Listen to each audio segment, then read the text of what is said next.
you deserve the full story. KBLA Talk 1580 is your trusted voice for political coverage, commentary, and conversation. From local races to national headlines, we bring you the insight and perspective you need to make sense of it all and make your voice heard. Between now and November, a lot will happen, a lot will change. But one thing won't. KBLA Talk 1580 will be right here, keeping you informed, keeping you engaged, and keeping it real. KBLA Talk 1580, the place for politics.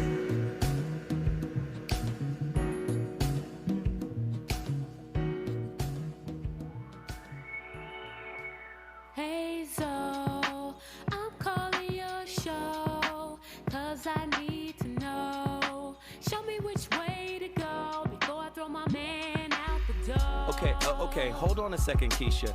Just let me ask Ronald exactly what's going on, because it takes two to tango, and I need to hear his side of the story. So she's driving me insane, got stress heavy on my brain. She keeps playing silly games, man, I'm about to bring the pain. We seem to fuss and fight every day and every night. Please give some advice so we can see the light, see the light.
Tonight, it's my pleasure to introduce our friend, Dr. Alan Berger.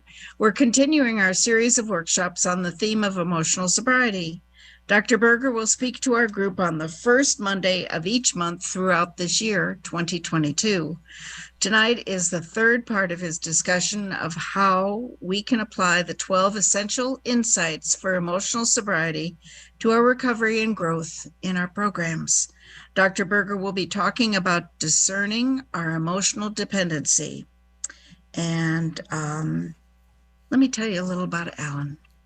Alan recently celebrated 50 years of sobriety using the 12 steps and over 40 years as a practicing psychotherapist specializing in addiction recovery with an emphasis on emotional sobriety. Dr. Berger will bring a wealth of knowledge and experience to us each month, like I said, in his presentations. And so he's going to be talking again about the insight number 3, and you can find that referenced in his new book, which is the 12 essential insights for emotional sobriety. And it's actually chapter 5 of the book, if you happen to have the book handy and want to look at it for further information. So now, wasn't that genius? I don't have to intro you now. You got me introed. Yeah. I've been made. You've been made. She promoted the book. She did it all. She did it all for me. Now, that's Susie. That's Susie, right? Yeah. I love it. I love it. I love it. Ladies and gentlemen, welcome back to the scene of the conversation. You already know what it is. It's the VOR. It's Thursday night. We've been on fire all week long. And I had to bring in the final boss of psychotherapy, of emotional sobriety. Come on, let's have a real conversation. The number to dial is 1-800-920-1580. Before I introduce my brother, this is my brother. I don't think y'all understand. This is my bro. Has always been a catalyst and a supporter of my work. Was able to see it, see where it's coming from, understand it. Man, Dr. Berger is one of them ones. I wouldn't bring him in here if he wasn't one of them ones, ladies and gentlemen. He's one of them ones. Hey, tonight's topic, we're going to cover some of the concepts and ideas, not only in his book, but in the body of work that he has established. I mean, how long have you been a therapist? Christ. I know. Yeah, Susie, that announcement was made 5 years ago because just August 1st, I celebrated 55 years clean and sober. Wow. 55 years. And I've been a psychotherapist actually about 53 of those 55 years. Yikes. Okay. That's a lifetime. That's That's a a lifetime, brother. Yeah. And look, yeah, you're my brother too, man. And I do get what you do. And I think everybody that listens to you understands that when you show up for them. That so. when you share, you're sharing something that you feel is of value and can make a difference in people's lives. And that's why I've loved your work up to this point in time, because you've made an incredible contribution to the well-being of anyone that comes in contact to you, man. You're like the Pied Piper of mental health. Oh, wow. I mean, wow. You just carry such a wonderful message. And not only that, man, listen, I don't trust anybody that doesn't walk the way they talk. And you walk the talk.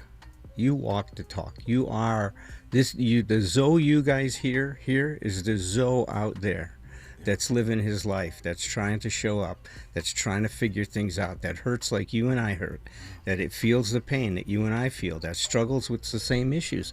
But what you bring to that struggle is the amazing degree of consciousness you had. I was talking to you about that earlier. The consciousness you bring to your work, to your body of work, has been phenomenal and inspires me as well. Come on. Da, da, da, da. All right. Good night, everyone. Good night, we'll see you later. No. Now, before I get this conversation going, I would be remiss if I did not acknowledge that today for me was a tough day. Yeah. I appeared on many shows on this station over the last 18 months after the fires happened in Altadena and Pasadena, and I talked about how a couple of my older brothers were missing. Well, today, my second oldest brother, Maurice Big Mo, passed away. And when I tell you that was a protector, a mentor, a father figure, an example, he was everything for me. And just to see him over the past years just deteriorate because of codependency on alcohol. Yeah. It leads us right into our topic, being in a toxic relationship, an enabler, drinking, all. It leads us into our topic tonight. Rest in peace, Big Brother Mo. I love you forever. And now let's get to it. Emotional sobriety, a step-by-step guide on how to break insecure attachment codependence. Yeah. Well, let's dedicate this show to your brother tonight. Let's do man. it. Let's do that. Let's This do is it. for you, Mo. This is for what didn't happen in your life that can happen in other people's. Yeah. And hopefully your suffering and your pain will inspire some people to say, hey, time to wake up. This is the real deal. This is not a dress rehearsal. No. This is it, man. This is it. I love it. Let's get to the questions, Doc. You got to walk us through this. Yeah. Number one, give us your definition of emotional sobriety. What is it? Why do we need it? Why is it important, right, for us to cultivate and kind of develop it? What is an emotional operating system? Hey, talk to me, bro. Yeah, listen, what a juicy question. It's very juicy. Let me take the first bite of that. Yes. And the first bite would be, in one word, emotional sobriety has to do with freedom. Emotional freedom. And see, what we don't realize, all of us think, we walk around thinking, oh, I'm in control of my life, I've been in control of what I'm doing. But the truth is Freud had it right, that we are being lived by the forces within us. And those forces, most of them are outside of our awareness. We don't realize it. And so when I talk about freedom, you know, if I go back into my history, my first drink was when I was 12 years old. I can remember it like it was happening yesterday. And I'm 74, so that was a few years ago, right? 62 years ago. What happened that day is I was 12 years old. My father just died from cancer. I had all these feelings as a 12-year-old boy. My heritage on his side is Jewish, but I was in a German-Italian neighborhood, and Jews were not popular in that neighborhood. And so I had all these feelings about I didn't want to be who I was. I thought if I was somebody else other than myself, I could be okay. And dealing with the pain of my dad's loss, I didn't even know how to wrap my head around that, because he was important to me, very important. And so I had all these feelings inside that I was trapped with. I had no idea how to address, deal with, and cope with the reality of my life. There was no one around me doing a very good job of it. You know, my dad was dying for over a year. We never talked about it. It was that kind of deal, though. So when I took that first drink, something really amazing happened. What? I felt free. It created freedom, man. I was okay being Alan Berger. The drink. The alcohol changed my consciousness that made me okay. And I'll tell you, man, I don't know if I was born an alcoholic, but the minute I took that drink, an alcoholic was born. And that idea, man, that if one is good, more is going to be what? Better. You got it, man. Gosh. And I was running, I was sprinting as fast as I could in alcoholism. I was a teenage alcoholic. I was blacking out several times a week. I mean, my life was going nowhere at all. So I didn't even realize that I'm being controlled by all these feelings, all these ideas that I've got to be somebody other than I am to be okay. Well, it's not easy to be somebody you're not. It's like building a house on somebody else's property, man. It's just not a good idea. It's not easy to be somebody you're not. It's not. And yet I thought if I was that, I could be okay. I hope our listeners can hear the level of self-rejection, of abandonment that occurred within me. You went right to the point I was thinking when you started to speak, and what came into mind is a term we use on this particular platform all the time, and that's self-avoidance. Yes. So alcoholism assists. Oh yes. Right? So it's a conduit for self-escapism. Talk to me about that. Well, that's it. See, so that's where I got freedom. That's the only time I was free. But of course, when I sobered up, or when I used drugs other than alcohol, when I got straight, I was still left with being Alan Berger. You know, it's like Charlie Brown, and no matter where Charlie Brown goes, he's still Charlie Brown. I was still Alan.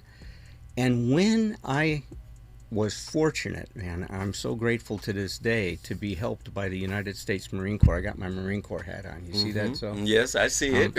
I'm sporting my Marine Corps hat today. When I was helped into recovery by them, that I saw that there was a possibility of living this life and to be free without having to drink or get high. That's emotional sobriety. Now, how you get there, how you start to deal with that is a big question. And how do we do that? How do we get there? By first seeing how determined we are, that we are the determined ones, that I am not the determining force in my life. All these other ideas are running the show. And I'm thinking I've got to live up to these things to be okay. So when I abandoned myself, I could not do what a healthy person does.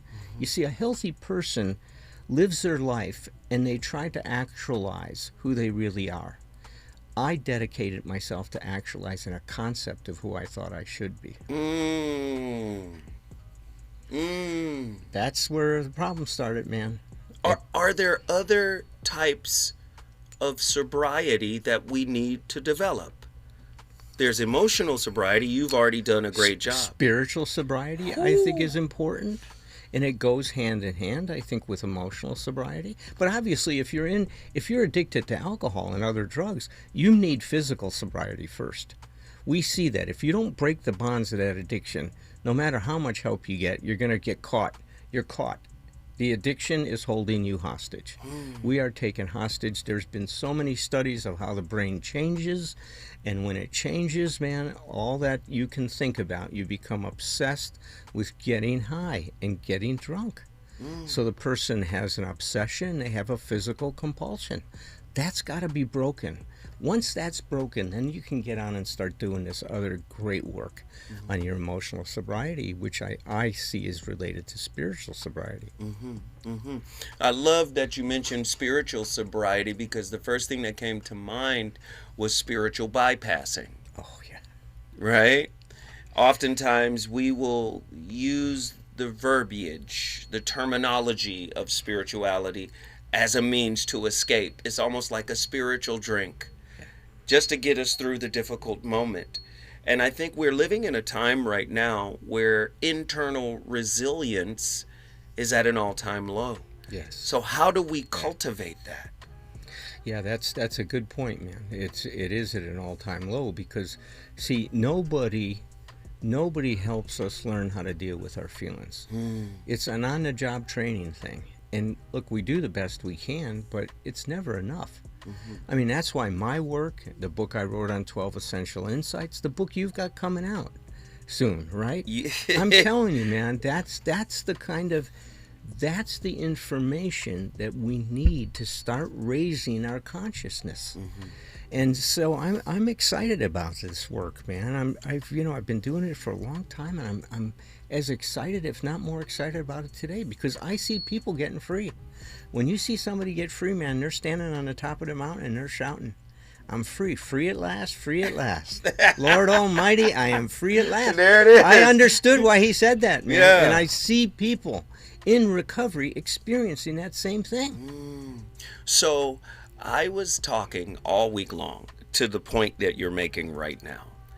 And I've had so many conversations at my local cigar lounge from people listening to the show going, hey, hold on, Zoe. I don't know. I don't know about this.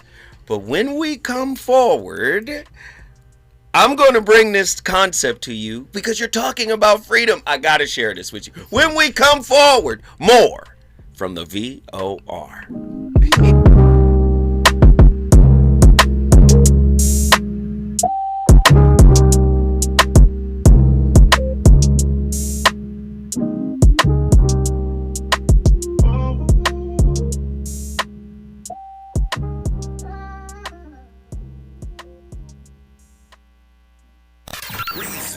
The reasons that we're here, the reasons that we fear, our feelings won't disappear. You're listening to the Voice of Reason with Zoe Williams on KBLA Talk 1580. The KBLA 1580 app puts the realest conversations right in your pocket. Stream live wherever you are in the world. No static. No searching the dial. A crystal clear connection 24/7, exactly when you want it. We recommend that you keep automatic updates enabled. Set it and forget it. So the app stays up to date with store requirements, bug fixes, and new features as we roll them out. Download the KBLA 1580 app today and stay plugged into the conversation everyone's having. KBLA Talk 1580. We've got a lot to talk about. KBLA Talk 1580, connecting you with services and solutions. These are hard times for housing in America. Too many in our community face barriers to safe housing, behavioral health care, and affirming spaces for healing, particularly those impacted by poverty and stigma or incarceration. Rooted in South LA, Ahmad supports impacted communities through housing, wellness, and leadership development. Ahmad provides culturally responsive, peer-led support from transitional housing and mental health services to leadership development and youth empowerment. They offer safe, affirming houses for youth, transgender women, and formerly incarcerated individuals. Therapy and peer support with a focus on healing trauma in Black communities. HIV prevention and care, free testing, education, and wraparound services for whole person wellness. Standing in the gap with health, housing, and hope. Reach out to Ahmad Institute at 323-569-1610. That's 323-569-1610. Or visit amaad.org. This is a community call to action from KBLA Talk 1580. Just in case you missed our Procrastination Crenshaw Town Hall. And we are here on the chocolate side of Los Angeles to simply lift up Black dignity, Black honor. No spirit of hatred here. We here because we love our people. We love the people of this community. We love the people of every corner of this city. But some of us start on the chocolate side. And so all of the critiques, all of the calls for accountability have nothing to do with ad hominem attacks on any elected official. It has to do with either indifference or incompetence, maybe even corruption. We don't know, but we just want to make sure that everyday people in this community are treated with the dignity that they deserve. That's why we're here. Holding them accountable. We're KBLA Talk 1580.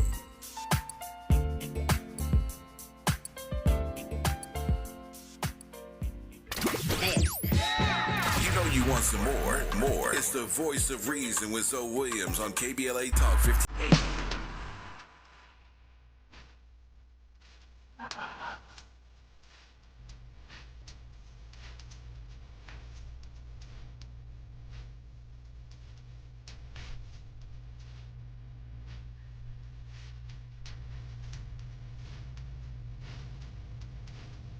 Stop.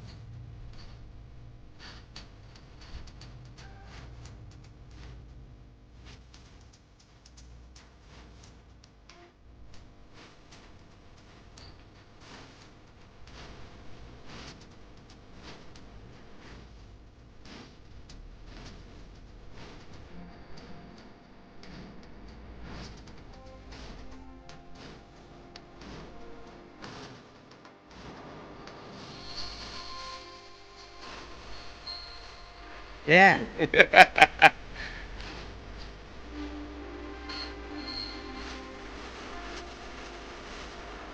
Good song. That's right, man. Right on. You hit it. That's the Emotional Sobriety theme song right there, isn't it? Right. Huh?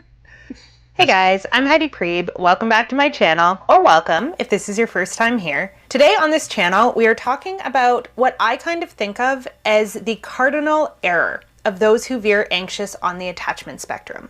And when I say the cardinal error, I don't mean that this is something you are intentionally doing to sabotage your relationships. What I mean is that there is this kind of blind spot, this area where your attachment system does one thing that tends to get you the direct opposite of what you want out of your relationships. So today we're going to talk about what that is, as well as how to work with it when it comes up so that you end up getting more of what you do want and less of what you don't, instead of the opposite in your relationships. So with no further ado, the cardinal error of those who veer anxious on the attachment spectrum tends to be not leaving any room for the possibility of separation or loss in the relationship. So when you have an anxious attachment system, what your system is hardwired to do from the time you are at a very young age, you have learned to seek consistent proximity to your attachment figure. And when you were young, this was very adaptive for you, right? When we are young children, it's good to keep our caregivers close, especially if they are a little bit inconsistent in the attention that they're able to give us. It is very adaptive for us to want to make sure that we are always on their minds, that we always have their attention, that if we need them for something, they will definitely be there within a reasonable time frame to respond to us.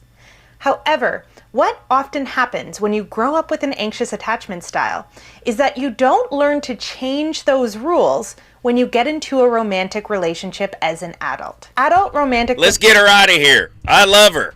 Heidi Prieb. She cooks with the rarest grease. Yeah. She cooks with the rarest grease. She does. But she just described everything we talked about. Yeah. Right?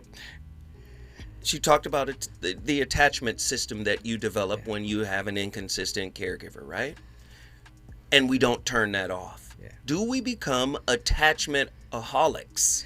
You know, it's great that she's sharing this, but the problem's much bigger, though. Talk to me.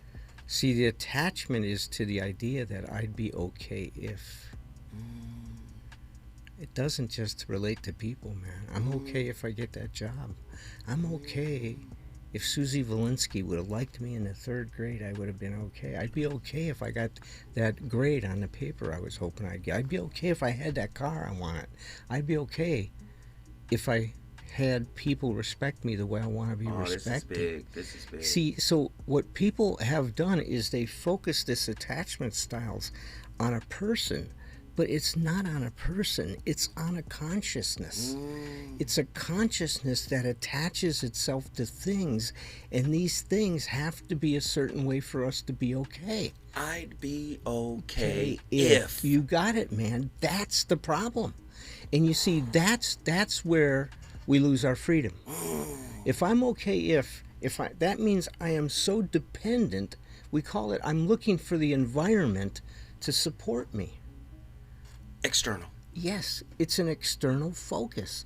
If things go my way, I'm okay. If things don't go my way, I don't know what to do. I don't know how to cope with this. I don't know how to deal with it because I have the idea if they don't go my way, there's something wrong. It's supposed to go my way. Life is supposed to be what I want it to be if it's going to be okay. So that, when you have that consciousness, you cannot be free. Gosh. You cannot be free. You are attached to everything. And then here's the other thing.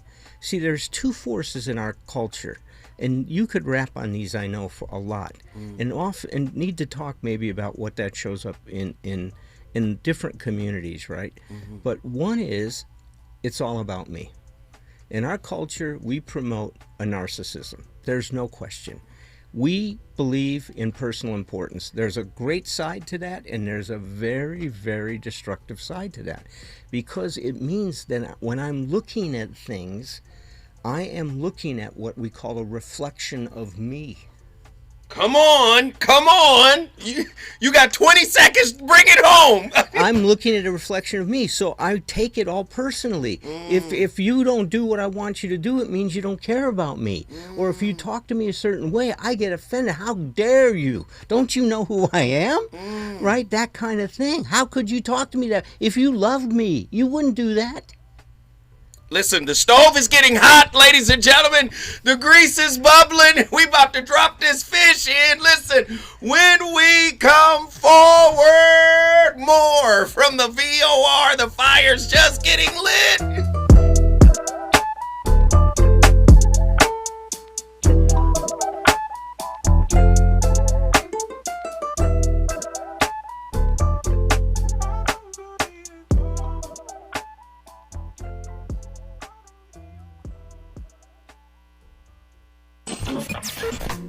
Relationships. Got you confused? Need some straight talk? This is where you get the unfiltered truth about love, relationships, and everything in between. He breaks down relationship dynamics with no-nonsense wisdom and practical advice that actually works. Tackling the questions you're afraid to ask and giving you the answers you need to hear.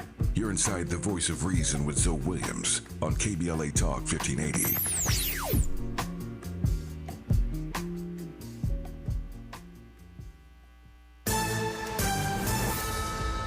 I'm Amber Payton with BIN News Now. The Senate has confirmed Dr. Erica Schwartz as the CDC's next director in a mostly party-line vote. The nomination is confirmed. The former Deputy Surgeon General and Coast Guard health official, who is black, becomes the agency's first Senate-confirmed leader in nearly a year. Temporary protected status has officially expired for hundreds of thousands of Haitian immigrants following a federal judge's order. The change leaves those affected without legal protection in the United States. Homeland Security Secretary Markwayne Mullin says they must self-deport or risk being arrested.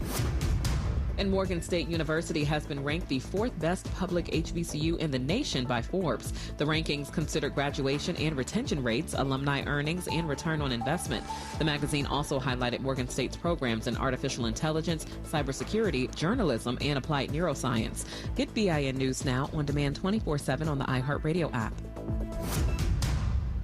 Compassion sponsorship means food, healthcare, education, and most of all, being known, loved, and protected. There are thousands of kids waiting over a year. End their wait. Sponsor a child with compassion today. Text the word radio to 83393. Let's do this.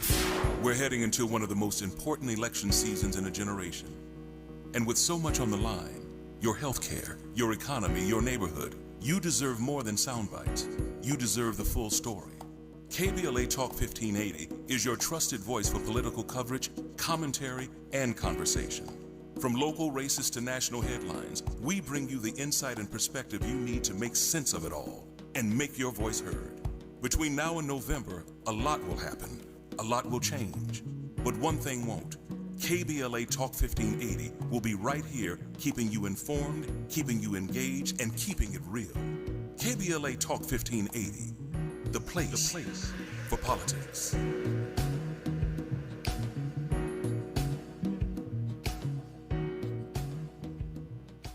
My mom has decided to learn to paint, and she's good. My dad's now into creative cuisine, and I've already put on 6 pounds. Learning new things comes with age. My mom, she started forgetting my name and what we're talking about. Forgetting well-known things doesn't. Memory loss may be a sign of Alzheimer's disease. Early detection gives you and your loved one time to plan for the future. Learn the warning signs of Alzheimer's at 10signs.org. Brought to you by the Alzheimer's Association and the Ad Council. All I need is one mic. With the KBLA Talk 1580 editorial, I'm Tavis Smiley. August 5, 2026. Dear LA City Council President Marquise Harris Dawson, on behalf of a coalition of businesses and residents that constitute the Crenshaw Corridor community, we write to request that a concrete timeline and resources for fully completing Destination Crenshaw within a year be developed and announced. A year is the outside time it should take, and we hope and expect that it can be finished considerably sooner. We also request the immediate establishment of a business interruption relief fund for the merchants, entrepreneurs, churches, and property owners who have borne the disproportionate economic burden of the prolonged delays associated with the Destination Crenshaw project, and a resident relief fund for the residents of the corridor who have been most adversely affected by the prolonged construction and delays associated with this unfinished development. Destination Crenshaw was presented to this community as a transformational investment in Black culture, Black commerce, and the future of South Los Angeles. It has now been 6 years since the project broke ground and over 2 years since the promised completion date. Construction has stalled with no apparent end date in sight. The Crenshaw Corridor community embraced the vision of Destination Crenshaw, but the obstruction from the delayed construction has caused prolonged health and safety hazards, uncertainty, reduced customer access, declining revenues, disruptions, and mounting financial hardship. A broad spectrum of the community expressed their frustration over these delays and the impact they have had on the community at a standing room only July 30th town hall at Bethesda Temple Church, widely covered by the media including ABC, CBS, Fox, and NBC. The burden of these unexplained delays should not rest on the shoulders of the Crenshaw Corridor community, which acted in good faith and supported this historic project. If the city fails to provide a complete and substantive response to this correspondence within 30 days of the date of this letter, the Crenshaw Corridor community reserves its right to pursue all of its rights and remedies. Sincerely, the Crenshaw Corridor community. To read the complete letter detailing all of our demands, go to our website at KBLA1580.com. With a KBLA Talk 1580 editorial, I'm Tavis Smiley. As always, we welcome your feedback.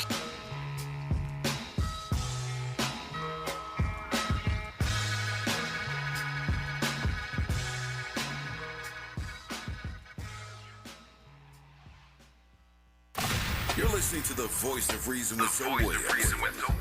Only on KBLA Talk 1580.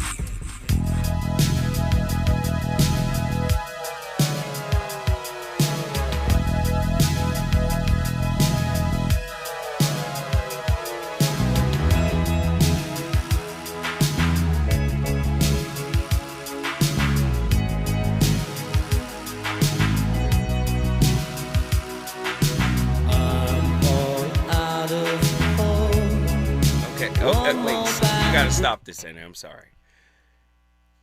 I already told you guys that, you know I seem exceedingly joyful right now and happy, but I already spoke about it earlier today at the beginning of the show. I lost my brother today. This is literally his favorite song. Oh, wow. Like, you know what I mean? Like, when this song came out, this would get him on the dance floor. This was his vibe. Play it from the top. Run it back, DJ Selector.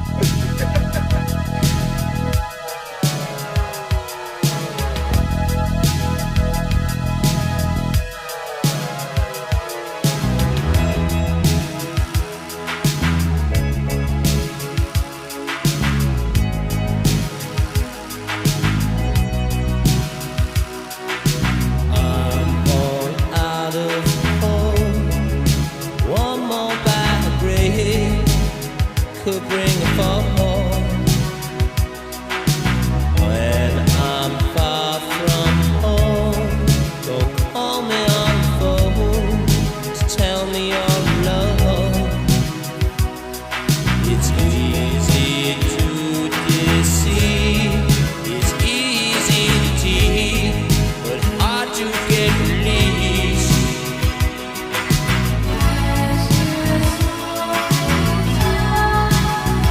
Without a face,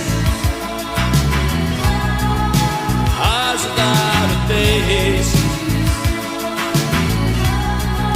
eyes without a face, got no human grace, your eyes without a face.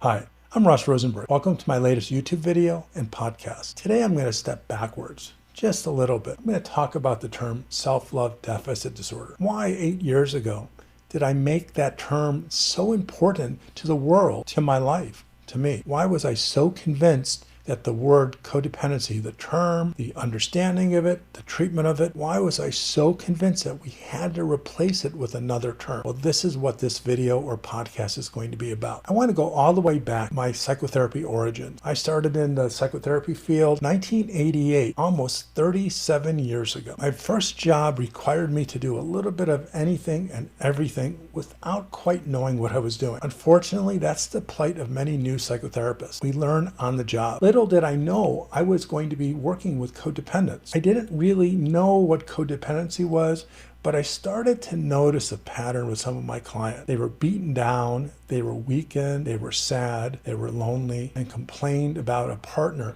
who completely controlled them, ridiculed them, manipulated them. Over time, it was clear to me a certain type of person was in a relationship with another certain type of person. If they were codependent, as I understood back then, which was a term that was popularized by Melody Beattie's book, Codependent No More, published in 1986. That book was a blockbuster.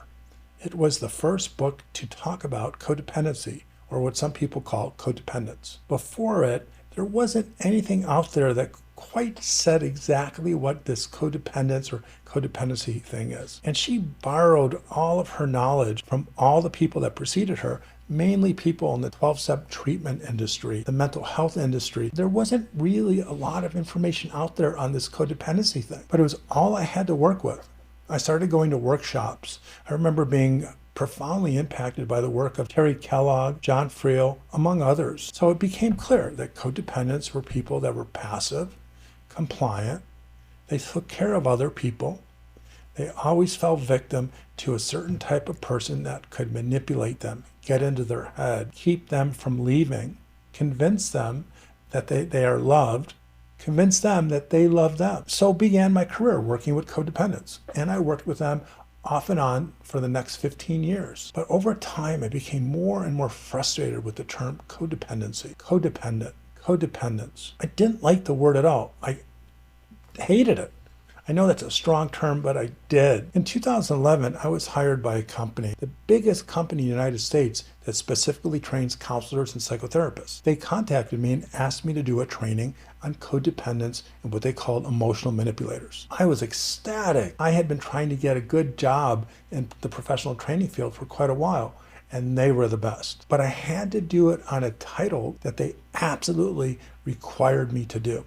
It was codependence and emotional manipulators. So I don't want to get off track, but eventually I would change the term emotional manipulator into pathological narcissist so that I could use my own new ideas, what was coming to be that eventually would be my first human magnet syndrome book. I could use these ideas about codependence, falling in love with and becoming attracted to narcissists. The idea that led me to what would become the human magnet syndrome, the idea that codependents and narcissists are almost magnetically attracted to each other. Their opposite personalities fit hand in glove, like a dancing couple. The fixer and the pleaser naturally fits in with the needer and the taker. Their opposite personalities fit, and it becomes a coordinated yet dysfunctional relationship. The show is just running so perfectly because he's talking about everything that we've just discussed. Yes. That was Ross Rosenberg, author of the book, The Human Magnet Syndrome. Yeah. And he's talking about this magnetic connection between the codependent, which he has retermed as self-love deficient, SLD. You and I were just talking about self-avoidance, self-escape, all, and they orbit around each other, the narcissists. And that ties right back into the point you were making about this narcissistic society and this individualism. Talk more about it and see if you can integrate some of the pieces that Ross Rosenberg just laid out. Well, it's, look, when we took the break, I was talking about how our culture promotes this idea it's all about me. But that's only half of the story, though. The other half of the story is our culture also says you are more the more you have. I am more. So it's all focused on materialism. So you take that and it's all about me. And now my sense of self depends on what I have. So if I have you, instead of being in a relationship with you, I have a relationship with you, means that I possess that. And see, so that's where the veer goes off. We think I'd be okay if he's talking about a very similar phenomena. I see it different than he does. I'll tell you how I see it. Everybody is born with two forces inside of them. They're both instinctual, they're powerful. It's a we, the part of me that wants to be in a relationship, wants to join. I'm also born with the part of me that's an I, that wants to be my own person. Now, how do we put these together? How do I respect my desire to be a part of and yet keep my individuality? See, we define mature love as love that has union, but with the preservation of your individuality or integrity. That's what Erich Fromm described it as. Union with the preservation of integrity. So I join you, I'm a part of this, but I'm just a part of it. I'm also myself at the same time I'm with you. That turns out to be a very important thing, and I'm going to tie it to what he said. So what he talks about is self-love deficiency, right? I don't believe in these diagnoses we have. Not that people don't suffer from mental illness. There's clearly a mental illness. But I think our biggest problem is we're stuck, we're not sick. We are stuck developmentally at the stage of development I'm talking about. We don't know how to have a relationship and still have ourselves. The codependent, what side of the bed does she fall out of? The we side. Yeah. The narcissist falls out of what side? The I side. The I side. That's all. They don't know. Nobody ever taught them how to be a we and an I at the same time. Nobody ever showed the narcissist how to be an I and a we. And why they came together, other than because it's a human magnet attracting his pathology, they're attracting each other because relationships are people growers. It's going to cause them trouble. And that trouble is exactly what's supposed to happen so they can start growing up. I don't know who he's talking to tonight. Andy, it's time for a praise break. Let's go. Come on.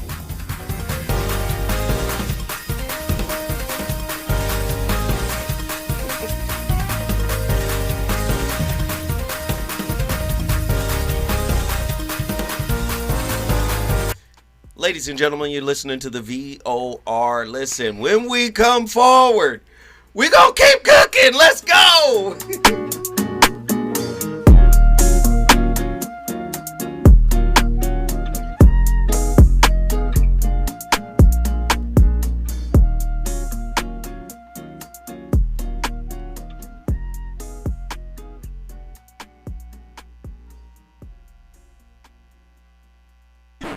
Is it good to you? More Voice of Reason with Zoe Williams when we come forward. It's the show everybody's talking about. What's up, y'all? I'm Amanda Seals with a personal invitation for you to join me every Friday here on KBLA Talk 1580. Now, you get 2 chances to tap in, noon to 2 p.m., and again from 4 to 6 p.m. Real talk, no filter, just you and me on the highest of vibrations. Fridays only on KBLA Talk 1580.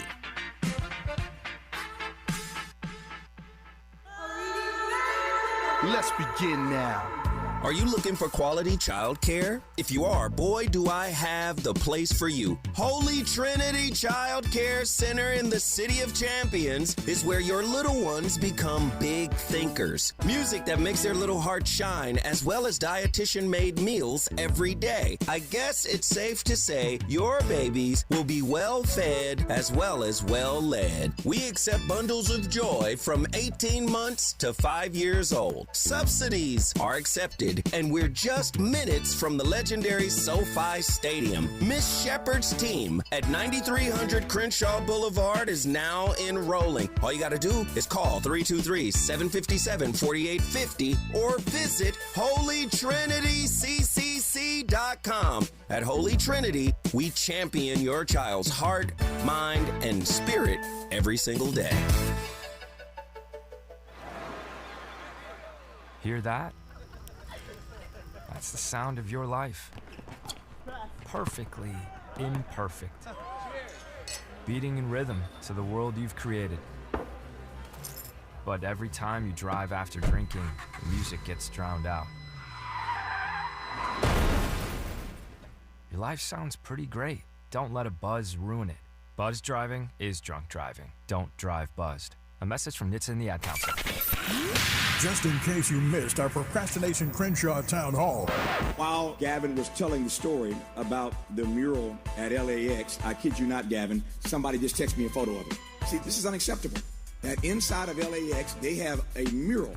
These gorgeous, beautiful pictures of Destination Crenshaw. It don't look nothing like this. We don't know when they're going to restart or when they're going to finish, but they're marketing and promoting this inside of LAX. It's not right, y'all. It's just not right. You can't exploit us in that way, right? Get the project done, then you can brag about it. But can we finish it first? Keeping them in check. We're KBLA Talk 1580.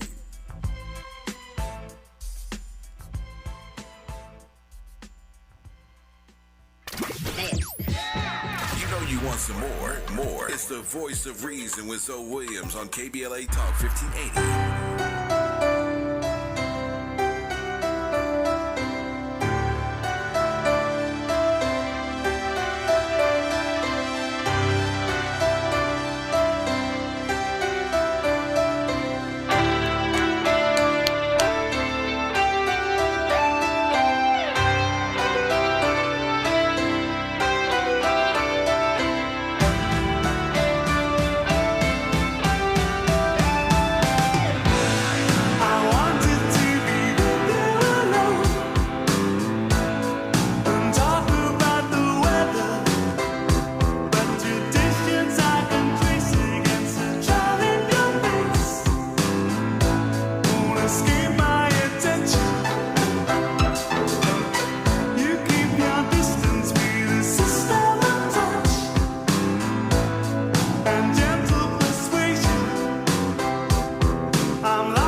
This is the one thing that no one talks about when we talk about relationships. Right now, everyone loves discussing attachment styles. And if you follow Jaybird Fit, then you know I have you covered in that area. The one thing we don't talk about is differentiation. And while that might sound complex at first, I can assure you that it's not. In the book, Secrets of a Passionate Marriage by David Snarch, differentiation is described as your ability to maintain your sense of self while being emotionally and physically close to others. So then the question is, what does that even look like? Number one is maintaining a strong sense of self, being able to hold on to your values, beliefs, and identity. Even when That's exactly what you just said. Yeah, he's right on. I mean, Dr. Snarch was brilliant. I mean, he took all of these ideas from Dr. Murray Bowen, who was the first person to introduce this idea of differentiation into psychology. And you see, he was a psychiatrist,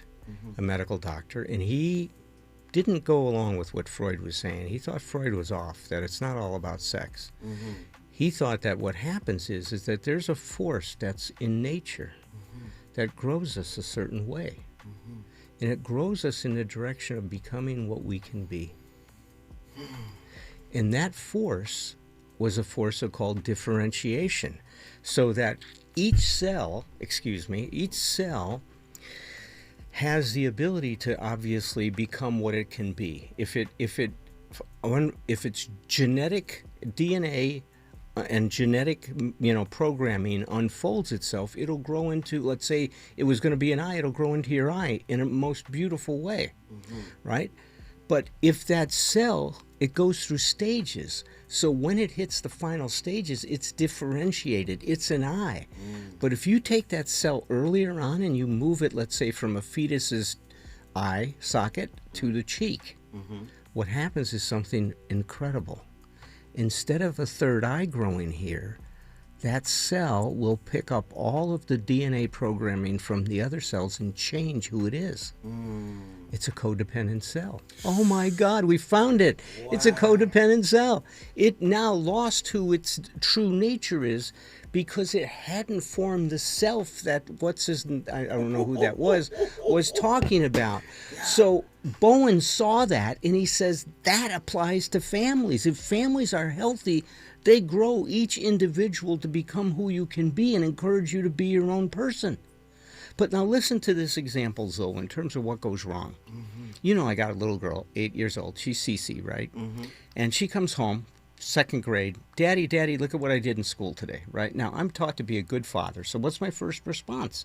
I'm looking at her artwork and I say, great. Oh my, yeah, that's what's out of my mouth, right? Yeah. God, Cece. And then the music comes on. If the DJ was there, he'd be doing hallelujah. Right. Cece, that's incredible. What an amazing piece of artwork. Let's put it up here on the fridge. Let everybody see how wonderful you are. Yeah.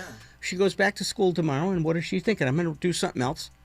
I wonder how Daddy's going to think about this. Now, what if she came home, and instead of me doing that, I said to her, wow, Cece, I can hear how excited you are. You know, honey, it's good to feel that excited about things you do. What did you like about doing that? What was fun about that? How come you use that color? How come you like that color? What did this mean to you? So now she goes to school. What is she thinking about, so? Now she's thinking about herself. You got it, She's brother. internalized the process. I have reflected, and what we call, right? I am mirroring her response and her excitement, and I'm helping her become aware of who she is. Instead of imposing on her a standard, you got to live up to great to be okay. Right. So we talk about this codependency being, an epidemic in our culture because none of us are encouraged to be who we are. We fall out of the I side of the bed, we fall out of the we side of the bed. Now, you and I were talking about, when I said that we are stuck, we're not sick, we're stuck. That's right. Our diagnosis is a growth disorder. We need to grow up. We need to grow up. And he was talking about growing up means learning to stand on your own 2 feet, having a clear sense of who you are, but not a rigid sense that you're able to roll with the punches. Because if you're rigid, that's not healthy either. So you have to have a clear sense of who you are, but also humble, where you don't know, I might not have it all figured out here. Maybe I got this wrong. So that there's room for me to keep growing. See, if I can claim that kind of an energy, as well as what we call, there's 5 points of balance that really help a person develop a sense of self. This is one, really having a clear sense of who we are, but a flexible sense, which to me means that there's humility in the recipe for that self.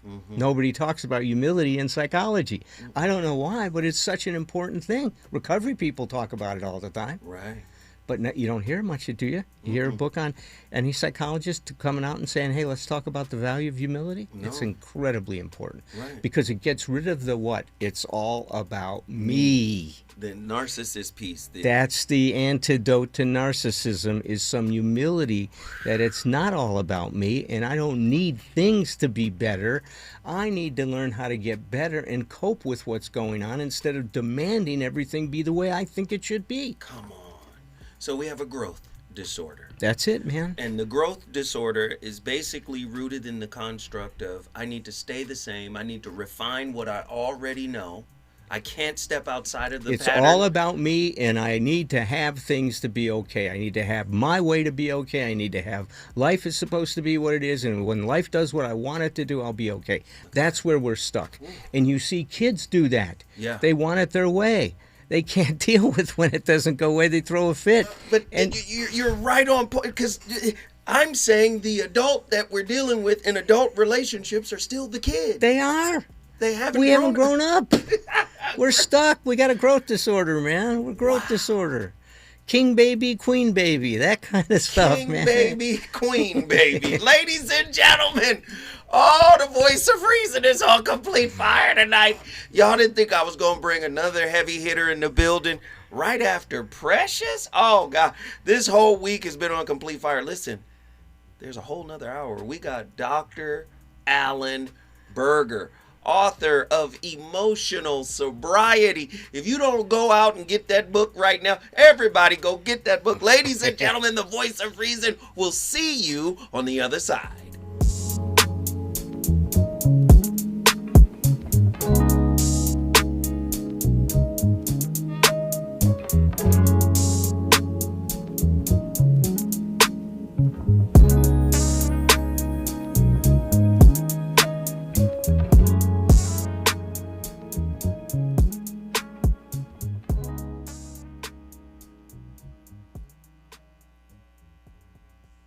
KBLA 1580 Santa Monica.